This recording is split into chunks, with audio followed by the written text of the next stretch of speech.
مولاي صل وسلم دائما أبدا على حبيبك خير الخلق كلهم. هو الحبيب الذي ترجى شفاعته لكل هول من الأهوال مقتحم. يا ربي بالمصطفى بلغ مقاصدنا واغفر لنا ما مضى يا واسع الكرم. آمين تذكر جيران بذي سلامي مزاجت دمعا جرى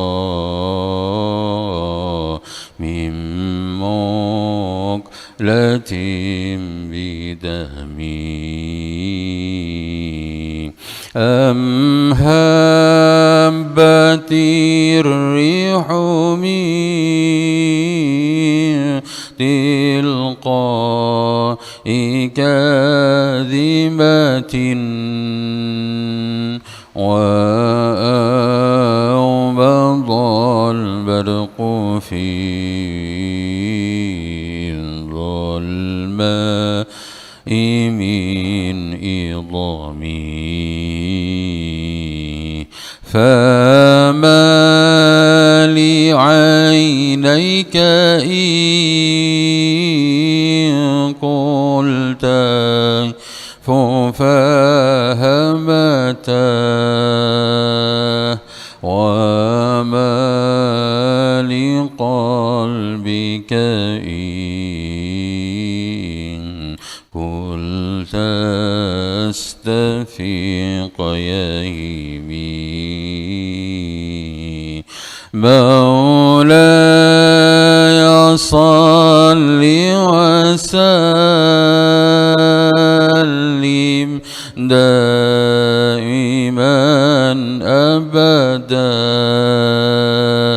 على حبيبك خير الخلق كلهم. هو الحبيب الذي ترجى شفاعته لكل هول من الأهوال مقتحم. يا ربي بالمصطفى بلغ مقاصدنا واغفر لنا ما مضى يا واسع الكرم. السلام عليكم ورحمة الله وبركاته. إلى حضرة النبي المصطفى محمد رسول الله صلى الله عليه وسلم وآله وأصحابه وذرياته أجمعين. شيء لله لهم الفاتحة. أعوذ بالله من الشيطان الرجيم. بسم الله الرحمن الرحيم. الحمد لله رب العالمين الرحمن الرحيم مالك يوم الدين. إياك نعبد وإياك نستعين. اهدنا الصراط المستقيم صراط الذين أنعمت عليهم غير المغضوب عليهم ولا الضالين آمين. ثم إلى حضرة آبائنا وآبائكم وجدنا جدكم وأصولنا وأصولكم وفروعنا وفروعكم ومن حولنا ومن حولكم وخصوصا إلى جميع مشايخنا وأساتذتنا. شيء لله لهم الفاتحة. أعوذ بالله من الشيطان الرجيم. بسم الله الرحمن الرحيم. الحمد لله رب العالمين الرحمن الرحيم مالك يوم الدين.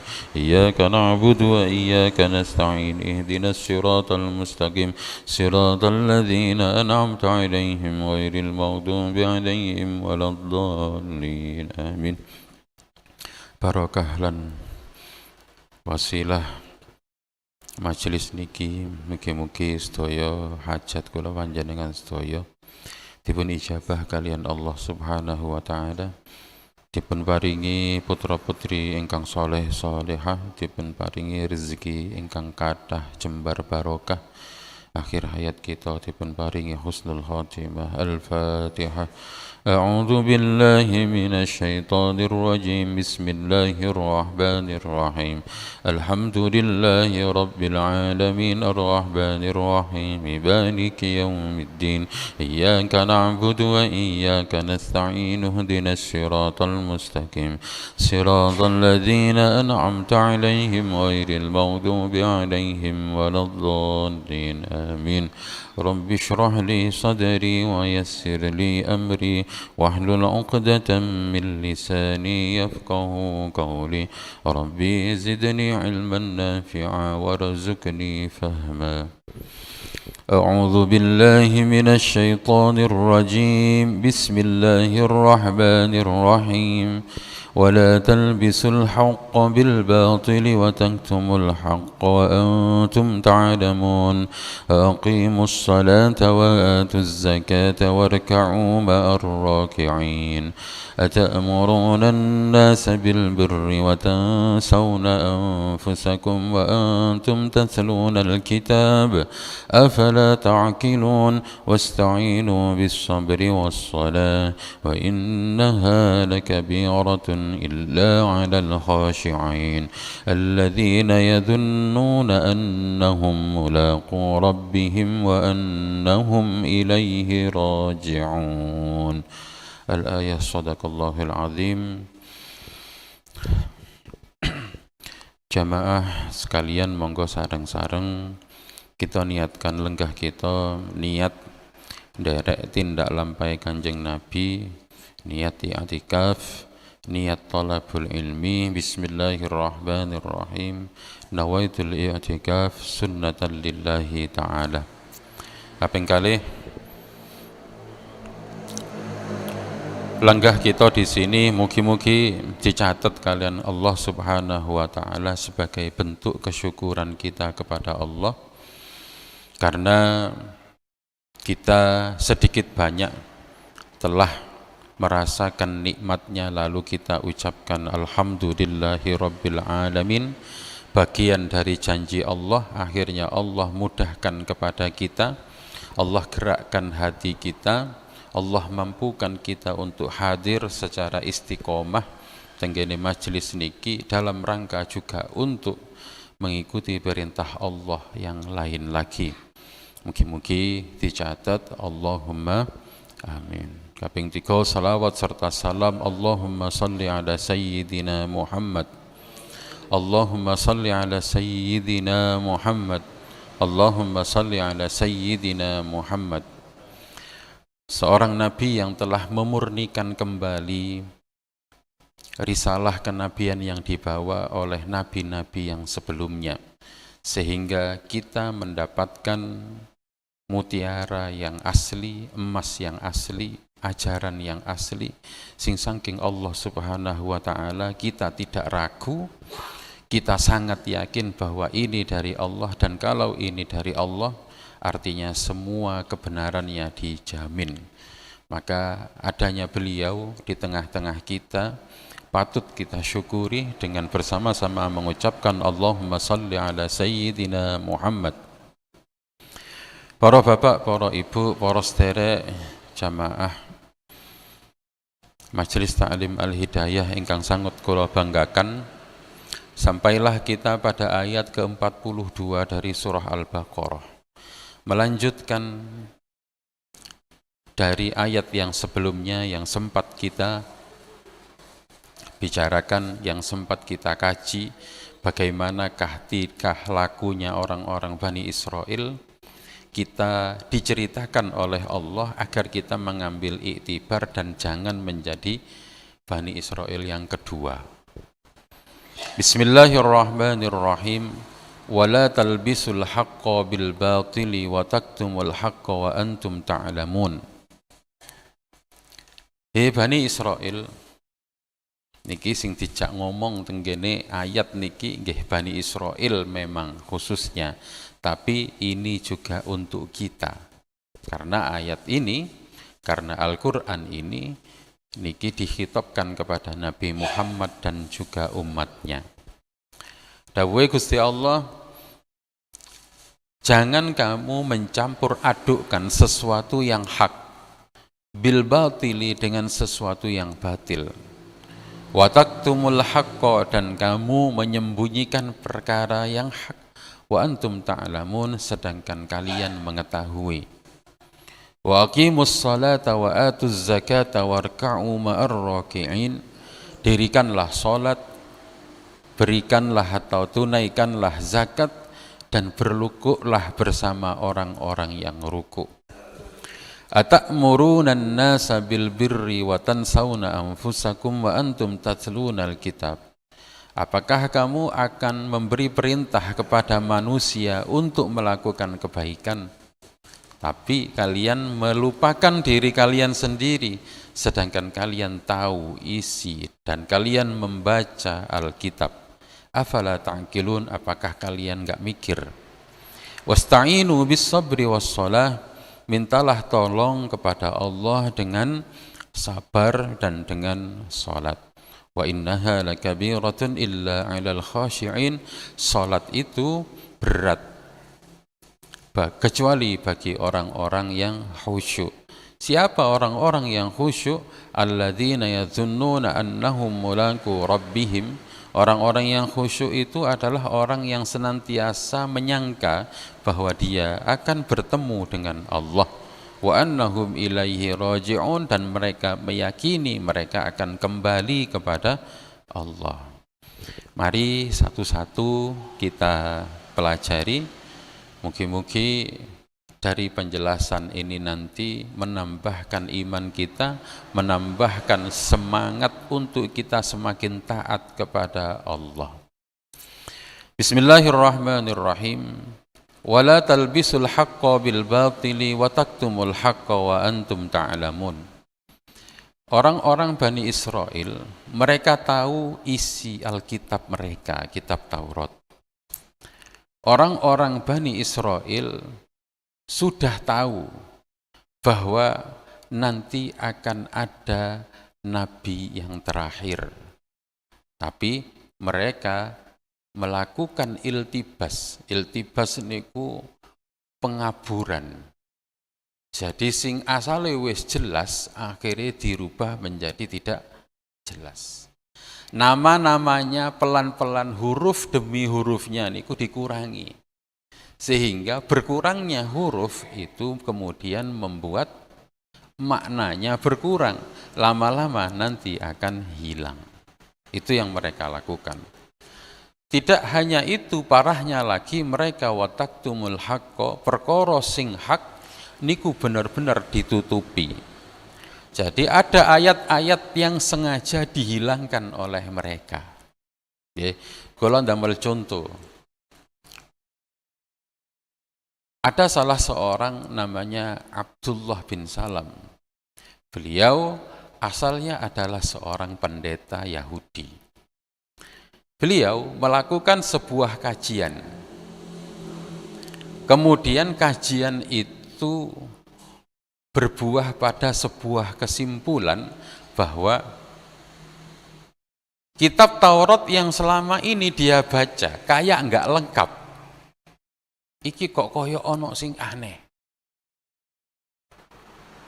Kecurigaannya, kasusnya itu berlaku ketika ada salah seorang dari mereka itu berzina.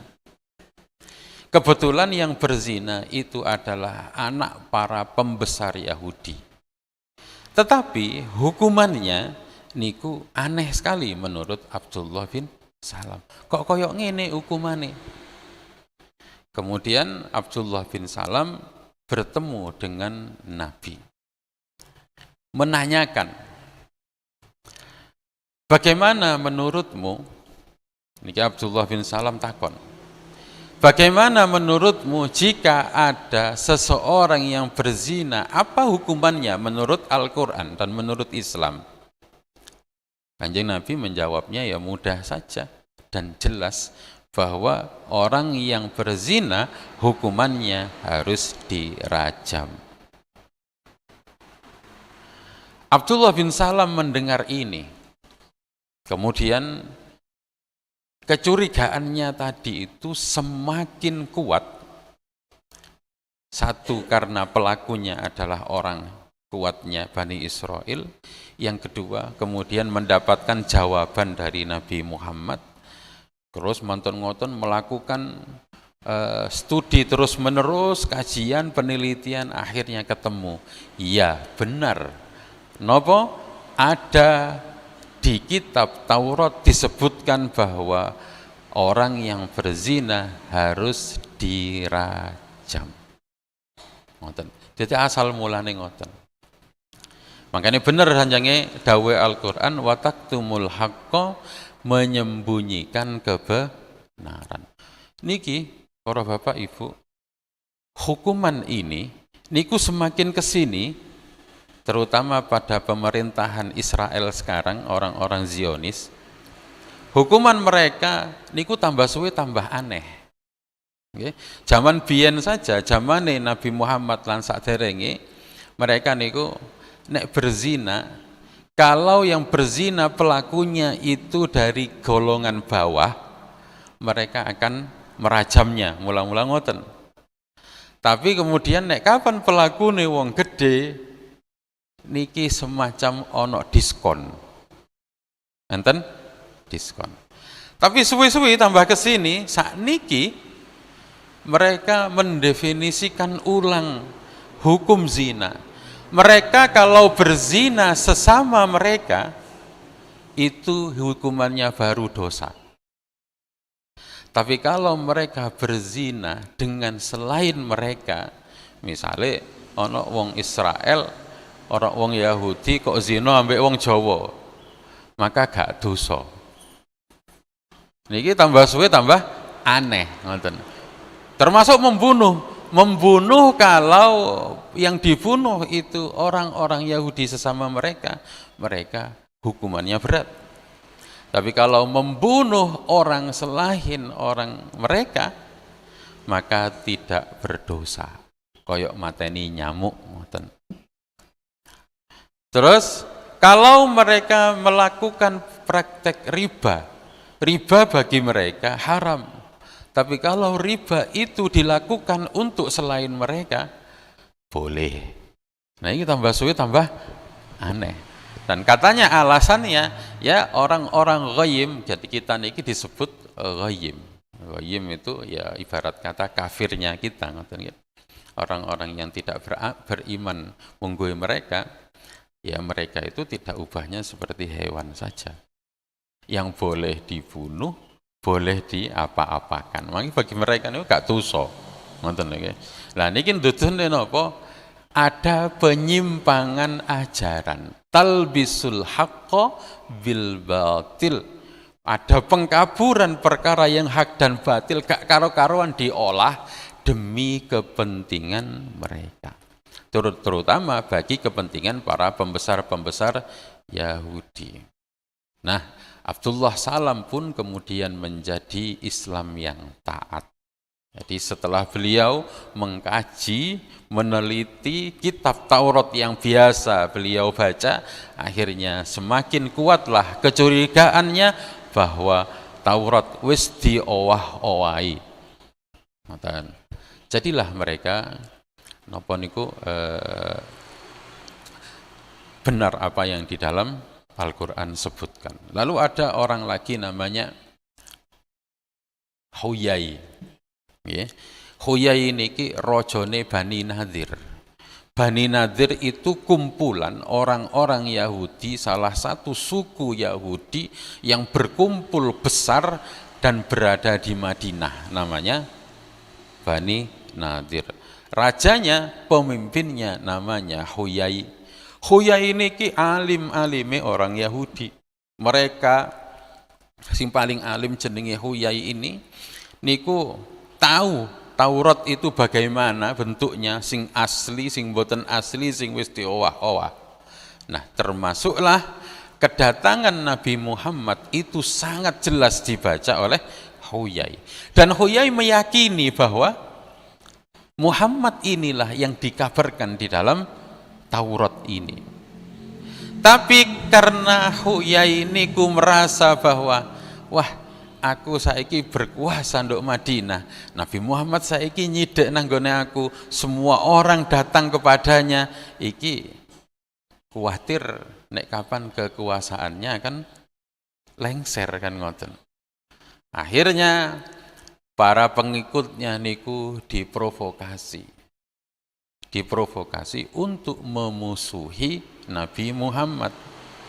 Dan mereka berhasil akhirnya tidak hanya memusuhi, tapi akhirnya memerangi. Jadi ada dua kabilah Yahudi di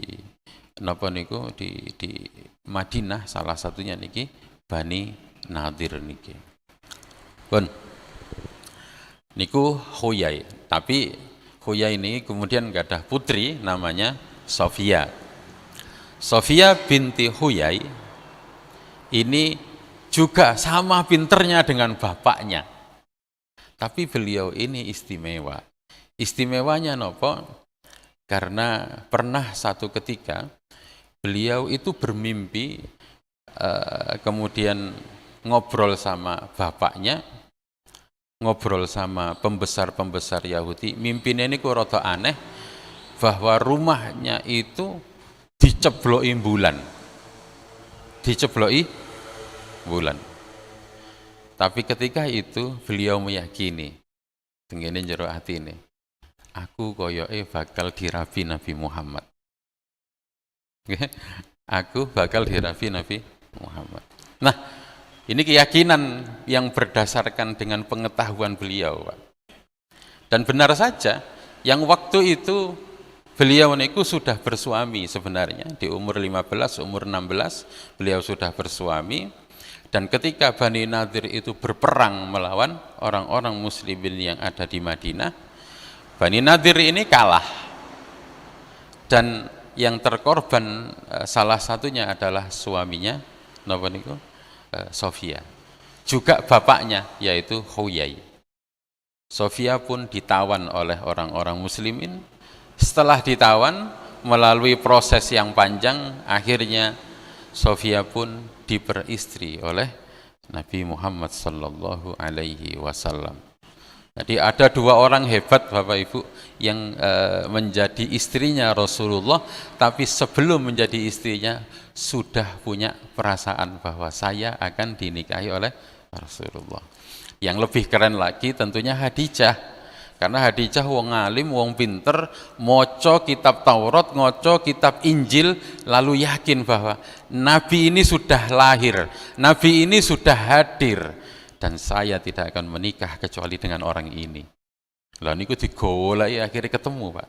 Kan ngoten nggih. Digoleki pencariannya niku termasuk salah satunya adalah ketika merekrut Nabi Muhammad untuk bergabung dengan beliau membesarkan bisnisnya, membesarkan perdagangannya.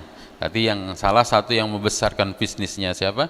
Khadijah niku adalah Nabi Muhammad. Semakin yakinlah inilah Nabi yang saya tunggu-tunggu. Jadi ceritane akhirnya Khadijah pun dilamar. Sinten sing ngelamar? Sinten? Yang melamarnya adalah Nabi Muhammad.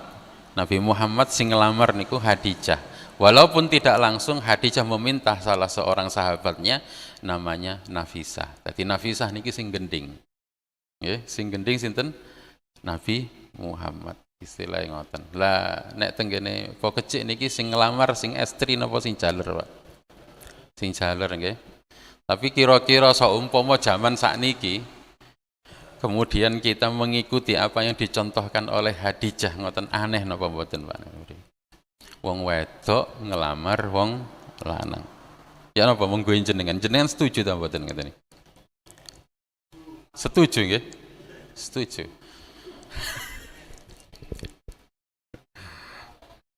Lamongan enten. Nggih.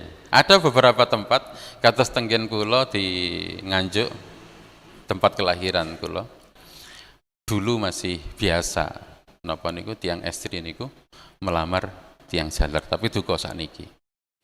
Tapi bagi kula nyuwun sewu nggih, niki pendapat kula ki ambak nggih, pendapat kula ki ambak. Nek dinane niki Pak jenengan gadah anak estri, kula semerap arek wedok-wedok sakniki niku pinter-pinter, Pak. Nggih.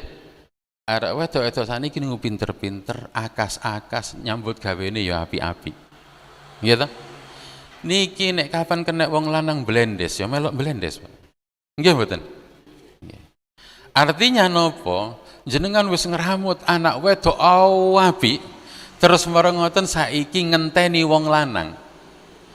Niku ngenteni utawa pados sing luwih gampang, Pak. Sing luwih gampang nih lho. Jenengan menunggu tapi tidak tahu siapa nanti yang akan melamar. Atau jenengan sing pados. Jenengan teko nang nggone pondok-pondok ngoten, "Yai kula ngapunten, kula nyuwun kepala pondoke." Kepala pondok sing lanang, karuan sing jelas sing apik pisan.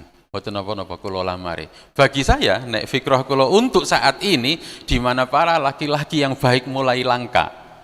Dan sangat langka, Pak. Ngoten nggih. Sakniki bandingane mawon lanang siji mungkin wong wedok enek bisa 10, Pak, Indonesia niki, Pak. 1:10. Niku lanang tok. Lanang sing temen niku ya gak akeh. Lanang temen sing soleh tambah titik maneh. Artinya apa? Kok umpama jenengan mengusahakan, kebetulan jenengan gak ada anak wedok apik, terus jenengan ya pede wis gak apa-apa, tak lamari. Endi sapa nduk sing mbok pingini sing ndi, sing cocok ambek atimu sing ndi, gak apa-apa tak lamari. Bagi saya untuk zaman-zaman seperti ini ya sangat masuk akal. Di Sumatera Barat masih mengekalkan tradisi niki, yaitu wong wedok sing ngelamar wong lanang.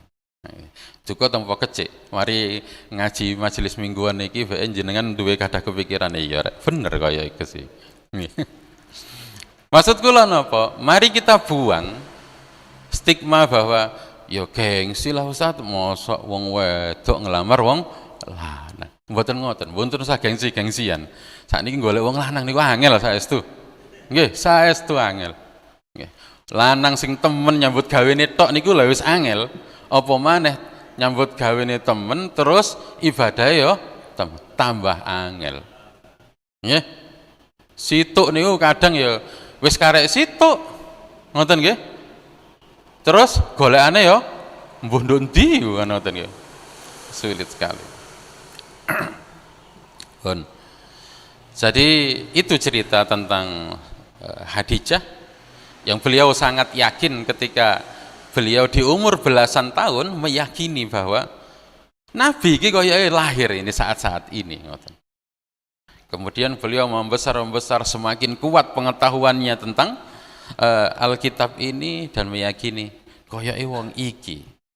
Nanti Sayyidah Khadijah niku melamar Nabi Muhammad niku boten hanya karena nopo?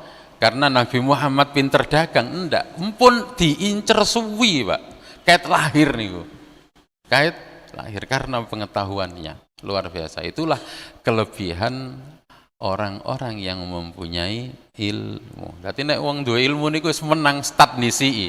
Makanya jenengan mboten usah ngumun. Napa? Hadijah niku yang ngelamar niku banyak. Nggih. Wong ayu, wong sugih, wong nasab, wong ngalim. Nggih. Semua pembesar-pembesar Mekah yang paling kaya ngelamar ditolak. Nggih, ditolak. Sing paling ngalim ditolak. Karena gak enek sing iso bandingi. Dan lagi pun memang Khadijah sudah menunggu sinten Nabi Muhammad besar. Cukup dewasa.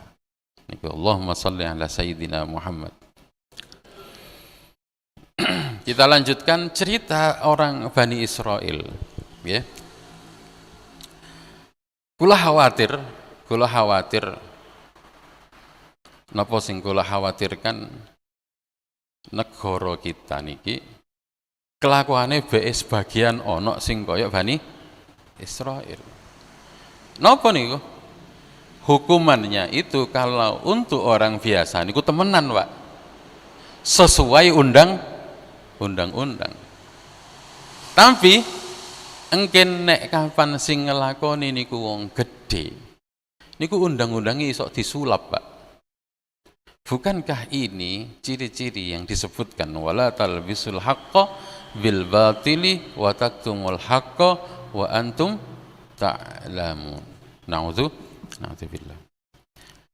Yang kedua, niki lebih jelas malih. Wa aqimus salata wa atuz zakata warka'u ma'ar raki'in. Dirikanlah salat, berikanlah, tunaikanlah zakat, dan rukuklah bersama orang-orang yang rukuk. Kalau sambung sekalian, ata'muruna an-nasa bil birri wa tansawna anfusakum wa antum tatluna al-kitab afala taqilun. Apakah kamu memerintah manusia melakukan kebaikan tapi kamu melupakan dirimu sendiri sedangkan kamu membaca kitab itu? Apakah gak mikir gitu? Nah, dua ayat niki mungkin gambarannya keterangannya ben mudah niku ngeten. Kita niki kayak mulai zaman Nabi Muhammad tuntunan ibadah salat kita niku jelas. Enten takbire, enten napa niku? Enten berdiri, ngoten nggih? Ada berdiri, ada rukuknya, ada sujudnya. Nikulah pokoknya rukun-rukun. Lah, orang-orang Yahudi niki sebenarnya nek kalau mereka mengikuti nopo sing ada di dalam Taurat, harusnya sholat mereka itu juga ada sujudnya. Harusnya sholat mereka juga ada rukuknya.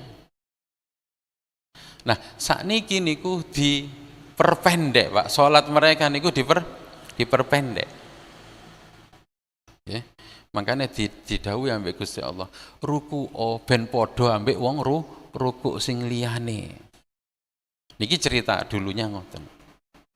Karena napa sing rukuk tenanan itu orang Islam. Orang Yahudi ada rukuknya, Pak. Mereka menyebutnya ibadah. Ya, salat mereka namanya sing bagian rukuknya mereka sebut dengan keria.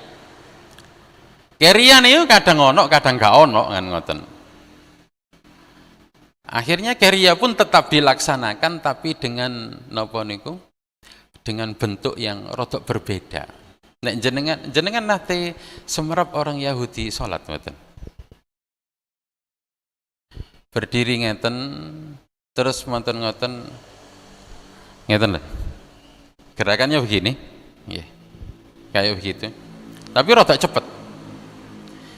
Akhirnya rukuke karek ngoten tok. Nek kita rukuk kan tenanan ngeten iki bentuke nggih. Tapi mereka ngeten tok ngadeg. Dulu mereka juga ada sujudnya, terutama di hari-hari besar. Hari besar mereka namanya Yom Kippur. Yom Kippur niku ya semacam kayak Idul Fitri, ngoten. Niku enten sujute. Tapi sakniki wis gak ono sujute. Nanti akhirnya Masya Allah Quran bener maneh Pak, Quran lagi-lagi benar. Kenapa? Dibongkar semua nopo kesalahan-kesalahan mereka. Mereka kudu salate kaya ngoten, tenggene Taurat harus ada sujudnya seperti, karena pun dicontohno oleh Nabi Musa. Nabi Musa sujud ini ku jelas menyentuhkan kepala ke tanah.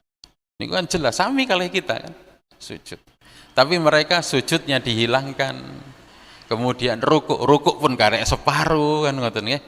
Nanti akhirnya bener dawuh mriki wa aqimus sholata wa atuz zakata warka'u ma'ar raki'in. Sing paling parah niku ngeten, atamuruna an-nasa bil birri wa tansawna anfusakum wa antum tatlunal kitab. Yang paling parah niku ngeten, mereka para pendeta-pendeta mereka menyuruh kepada umatnya lakukan sholat, lakukan zakat, tapi giliran ono perintah mereka untuk zakat, mereka lah yang tidak mengeluarkan zakat. Jadi ada golongan namanya golongan Levi di karangan mereka, keturunan-keturunannya Levi niku nama saudaranya Nabi Yusuf. Kemudian keturunannya niku disebut sebagai keturunan yang wajib untuk menerima zakat, menerima sodakoh dari umatnya. Dan mereka ngotak-ngatik ya apa mereka nerimo tapi gak ngetokno. Ngoten nggih, luar biasa to, Pak. Mereka iso nerimo tapi gak. Lah nek kita kan sedaya kudu ngetokno. Gak wong biasa, gak ulamae, kabeh niku nek wis nisabnya sudah pas, haulnya sudah pas, maka mereka wajib mengeluarkan zakat. Mereka mboten. Bahkan zakat mereka niku 1/10, Pak. Jadi menawi enten pendeta Yahudi tenggene Pak Kecik, ngoten nggih. Misalnya Pak Wul gajinya 10 juta, maka 10% dari 10 juta nanti akan diberikan pada pendetanya niku. Pinten Pak? 1 juta. Pak Didik gajinya 5 juta, maka 500.000 diberikan nanggene. Sugih mboten kira-kira niku. Ayat ini dia kekalkan, ngoten nggih. Karena kan enak Pak ngoten niku. Nggih. Nerimo tapi gak ngetokno. Lagi-lagi bener dawuhe Al-Qur'an. Sampai sekarang itulah yang mereka lakukan. Terutama pendeta-pendeta yang berasal dari keturunannya Levi. Pun lah niki Ustadz kan cerita tentang Bani Israel Ustadz. Lah apa hubungannya dengan kita Ustadz? Beginilah Bapak Ibu, Gusti Allah nek nuturi kita. Niku mboten langsung jelek-jelekno kita niku mboten. Diceritani ambek Gusti Allah. Iki lho, Bani Israel biyen niku kaya ngene. Yang membuat mereka dilaknat itu gara-gara nggih kelakuan ngeten iki. Jangan sampai kita menjadi Bani Israel yang kedua. Begitu cara Allah ngandani, memberikan ibarat-ibarat ambek diceritani. Bapak Ibu, nek jenengan punya kemampuan niki menarasikan sesuatu, jenengan nopo niku mendidik anak dengan cara Al-Qur'an, nek nuturi gak langsung, Masya Allah, nanti akan nopo niku akan diberikan kemudahan. Nggih. Niki cerita kula mawon. Kemarin kula niku rada gregeten dengan anak pertama saya. Karena dia punya dulinan, niku dulinane niku sing kecilik sampai saniki niku gak napa niku enggak ditinggalkan. Dia menyebutnya nama dulinan itu dia bermain ilusi. Jadi dia akan masuk ke dalam kamar, kemudian dia membayangkan dirinya menjadi superhero, dia menjadi tokoh-tokoh di dalam napa? Film-film niku, terutama film-film kartun, dia mempraktekkannya. Kula nggak seberapa suka sebenarnya. Kenapa kok mboten suka? Karena ya ada salah satu keburukannya niku ngeten. nek napa niku sekarang orang-orang barat niku mereka mulai menyadari bahwa nasib mereka ketika besar itu ditentukan ketika mereka masih kecil. Sejak cilik mereka punya impian, punya imajinasi apa, biasanya itu akan mempengaruhi jadi apa di kemudian hari. Nah, karena kalau nggak suka, saya pun menegurnya. Mas, kamu sudah umur 13 dan kamu jangan lagi bermain seperti itu, ya. Tapi kalau mboten pakai kalimat ini. Kalau pakai kalimat, saya dulu ketika kecil sama juga nopo suka bermain seperti kamu. Tapi ayah tidak memerankan nopo, tidak memerankan tokoh-tokoh yang ada di dalam film-film superhero. Ndak. Ayah itu mengimajinasikan aku seomben nek gede isu-isu ombenane susu ambek nyekel koran kayak adegan-adegan zaman biyen niku lho Pak. Zaman biyen niku sing gambarane napa niku biasanya nek film biyen niku ana direktur niku lah napa adegane niku nyekel koran ambek ngombe susu lah ngoten nggih. Sama nanti naik ini pergi ke negara ini ke negara-negara ini kan ngoten. Kula ceritani. Dan memang waktu kecil kula ngoten punya kebiasaan. Kula ceritani. Terus saiki ya apa ya? Dan alhamdulillah hampir 85% yang dulu ayah bayangkan nak itu sekarang sudah terjadi.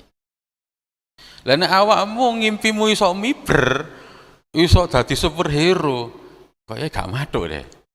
Ngoten ya, karena itu khayalan, imajinasi yang ada di dalam film. Wis film mbok bayangno maneh. Jadi itu imajinasi di atas imajinasi. Wis gak masuk isan. Jadi eman-eman kamu make niki untuk sesuatu yang tidak ada gunanya. Mending imajinasikan sesuatu yang baik karena itu nanti akan mempengaruhi masa depan kamu. Coba imajinasikan kalau kamu itu lancar maca Quran, lalu kamu diundang di tempat yang banyak keramaian, semua orang suka dengan bacaan, kan lebih baik begitu kan ngoten. Ngoten. Nah, niki kula meniru mawon sakjane, meniru napa? Teknik komunikasi yang ada di dalam Al-Qur'an. Nek kapan Gusti Allah ngelingno, niku sering juga tidak langsung ngelokno. Tidak langsung ke muka, tapi diceritani. Biyen Bani Israil kaya ngene kelakuane. Ngoten nggih. Jadi jangan melakukan hal yang sama. Saged dipahami nggih? Nggih. Ini nek wong Jawa malah pinter Pak ngelakoni ngeten iki. Karena wong Jawa niku suka bermain simbol-simbol. Mbah biyen iku ngene kan ngoten nggih, sering. Sesungguhnya itu adalah nasihat. Nek kapan kita niki pinter, tapi lare sakniki nek diceritani, bapak biyen ngono nak, iku lak bapak ngoten. Iso jawab sih an ngoten nggih. Biyen mbah iku ngene nak, iku lak mbah zamane wis gak padha. Ya sembuh nek ngoten iki. Lah iki padha ambek Bani Israil lan diceritani zaman biyen, wah iku lak biyen, saiki ya sak iki. Padahal di dalam kisah-kisah orang terdahulu niku terdapat nasihat, cuman kita gak paham. Ngoten nggih. Memang harusnya kita membaca Al-Qur'an itu hatinya lembut sehingga hal-hal seperti ini kita niki saged paham. Kita tidak akan melewatkan hal ini begitu saja. Akhirnya kita niku mboten gadah pikiran nek pas maca ngeten niki. Walah iki ceritanya Bani Israil ta ya wis Bani Israil. Tapi dia lupa dengan dirinya sendiri bahwa di dalam dirinya juga terdapat benih-benih Bani Israil. Kita niki enggak ada loh Pak. Benih-benih Bani Israil. Bani Israil napa? Ngeyelan. Kita ngeyelan mboten? Kita ngeyelan. Ngeyelan. Senengane ngenyang. Niku Bani Israil. Dan kita juga seneng ngenyang. Malah nek kapan kita ngenyang kok berhasil niku wah kayak semacam keberhasilan yang luar biasa. Yu piro tuku kudunge? Iki 50.000. Ngerti nggak asale regane piro? 200.000. Tak nyang dadi 50.000. Buang nggak luar biasa. Ya. Jadi benih-benih Bani Israel itu juga ada. Itulah kenapa Gusti Allah juga sering nuturi kita melalui kisah-kisah yang ada di Bani Israel. Dan bisa jadi Bapak Ibu, mungkin di surah Al-Baqarah ini cerita tentang Bani Israel niku masih akan mendominasi. Jadi kula harap jenengan mboten blenger nggih kali ceritanya Bani Israel ngoten nggih. Dirungokno mawon. Karena napa? Kita juga ada benih-benih Bani Israel. Nek Cak Nun niku malah luar biasa. Wong Jawa iku nek dawuhe Cak Nun. Cak Nun pundi? Cendikiawan dari Jombang niku. Beliau niku nek kapan dawuh malah lebih seru maneh. Wong Jawa iku luwih Israel timbangane luwih Yahudi timbangane Yahudi ngoten. Kula angen-angen ya rada ana benere, Pak. Ngoten nggih. Rada ana benere. Diarani pinter wong Jawa niku nggih, pinter luar biasa. Pinter Pak, orang Jawa itu pinter. Teknologinya zaman dulu ini sampun keren. Mereka sudah bisa bikin kapal yang sangat besar. Niku kapal sing jenenge kapal Java niku yang bersandar di Afrika Selatan tahun ketika Belanda masih belum nyampe ke wilayah Nusantara. Orang Belanda niku kaget. Kok ono wong duwe kapal sakmene gedene. Ini orang Belanda. Karena orang Belanda dulu nggak kenal dengan di sini. Mereka kalau belayar ya nggak jauh-jauh, paling itu tuh Afrika Selatan. Itu Afrika Selatan bertemu dengan banyak bangsa. Akhirnya ketemu di pelabuhan itu kapal sopo paling gede. Akhirnya masyhur lah. Setiap kali kapal besar itu datang membawa barang-barang yang hebat-hebat, aneh-aneh dan nggak ono nanggone Eropa. Mereka penasaran. Nonton merica kok enak iki yo. Panganan nek dikai merica kok enak. Ombenan nek dikai kayu manis kok enak. Di sana enggak tumbuh Bapak Ibu. Mereka pun penasaran oleh tekon di barang ini. Akhirnya ditutno kapal besar itu. Kapal besar itu diikuti walah nduk kene. Terus orang Mesir juga sama. Orang Mesir niku kenal dengan teknologi pengawetan, bayangkan Pak. Orang Mesir zaman Fir'aun niku butuh satu bahan kimia yang namanya kapur barus itu. Dan itu tidak ada di negara seluruh dunia, itu enggak ada. Adanya satu-satunya itu cuma ada di Sumatera. Dan mereka mengambilnya dari situ. Jadi nenek moyang kita niku hebat sebenarnya ngoten. Makanya ya bener juga Cak Nun napa? Wong Jawa niku ya luwih Yahudi daripada Yahudi ing dalam sembarang kalire. Ya ngengkelane, ya molak-malike kalimat, ya pintere ngoten nggih. Wong Yahudi kan kenal kondang pintere ngoten nggih. Malah jenengan nek jenengan tahu ada salah satu kota di Israel saat ini yang itu diambil dari nama di Jawa. Penasaran kan? Nama kota itu namanya Tel Aviv yang menjadi ibu kotanya Israel. Tapi Tel Aviv itu nama dulunya adalah Yafa. Napa Pak? Yafa. Niku nek di bahasa Inggris dadi ne Java. Nek cara Jawa nek dadi Jawa. Luar biasa. Ngoten nggih. Niki anune apa? Teorinya Cak Nun kemudian kula gathukkan dengan yang saya dapat, ya luar biasa memang. Ngoten nggih. Kita kembali ke niki. Kirang pinten? 10 ya. Kita kembali ke napa niku? Bagaimana cara Allah niku nuturi kita? Sering kita dituturi dengan kaum-kaum yang terdahulu.